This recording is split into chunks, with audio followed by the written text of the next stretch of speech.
দিয়েছিলাম কিভাবে হচ্ছে আপনারা একটা সাবডোমেন তৈরি করবেন। সো আজকে পর্বে আমরা দেখব সেই সাবডোমেনটাকে কিভাবে হচ্ছে আপনারা এসএসএল সার্টিফিকেটের সাথে কানেক্ট করবেন। সো সেটা করার জন্য হচ্ছে ফার্স্টে আমরা হচ্ছে নিউ একটা ট্যাব নিয়ে নিব। সো যারা আমাদের ইউটিউব চ্যানেলটা এখনো সাবস্ক্রাইব করেনি সাবস্ক্রাইব করে দিবেন, আর যারা সাবস্ক্রাইব করেছেন তাদেরকে অসংখ্য অসংখ্য ধন্যবাদ।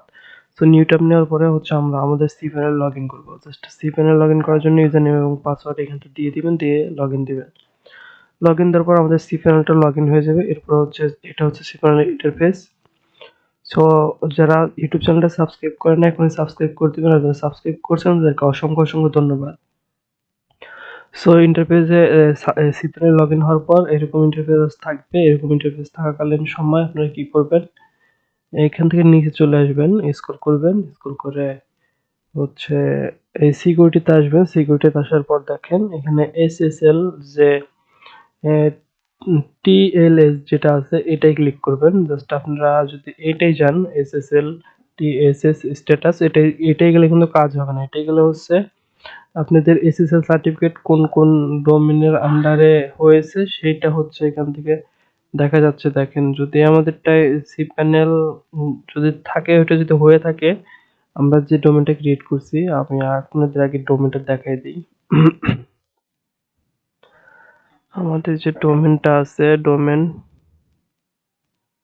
এই যে ডোমেনস এখানে ক্লিক করলে এই যে দেখেন ভাই ভাই সব এই ডোমেনটা হচ্ছে আগের পার্ট আপনারা দেখছিলেন যে কিভাবে ক্রিয়েট করতে হয়, বা আপনি যখন ডোমেনটা ক্রিয়েট করবেন এখানে শো করবে।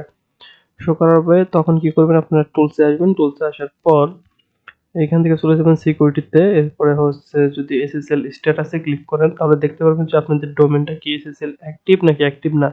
যদি অ্যাক্টিভ থাকে তাহলে দেখবেন তালার আইকন আছে, যদি অ্যাক্টিভ না থাকে তাহলে দেখবেন তালার আইকন নাই। দেখেন আমাদের এসএসএলটা অলরেডি অ্যাক্টিভ হয়ে গেছে, অটো এসএসএল ডোমেন। যাই হোক আমরা হচ্ছে ম্যানুয়ালি এখন কিভাবে অ্যাক্টিভ করতে হয় সেটা দেখাবো। সো এসএসএল গুলা মূলত হচ্ছে অটো অ্যাক্টিভই বেশিরভাগ ডোমেনে হয়ে যায়। সো এখন যদি ম্যানুয়ালি যদি অ্যাক্টিভ করতে হয়, এসএসএল যারা অ্যাক্টিভ করতে চান বা অ্যাক্টিভ আছে কিনা সেটা চেক করবেন কিভাবে, এসএসএল স্ট্যাটাসে ক্লিক করলে সেটা দেখতে পারবেন। আর এখন হচ্ছে ম্যানুয়ালি যারা অ্যাড করতে যাচ্ছেন তারা কিভাবে করবেন, এর জন্য এসএসএল স্ট্যাটাস এটা ক্লিক করলে এরপরে ম্যানেজ এসএসএল সাইট এটা ক্লিক করলে এরপরে হচ্ছে এখানে দেখেন আমাদের যে এসএসএল গুলো আছে এগুলো কিন্তু এখানে দেখা যাইতেছে। আনইনস্টল, এই যে আমাদের ভাই ভাই শপ এটা এসএসএল অ্যাড হয়ে গেছে। সো কিভাবে এসএসএল অ্যাক্টিভ করতে হয় সেটা, যদি এসএসএল অ্যাক্টিভ করতে চান তাহলে যে এখানে নিচে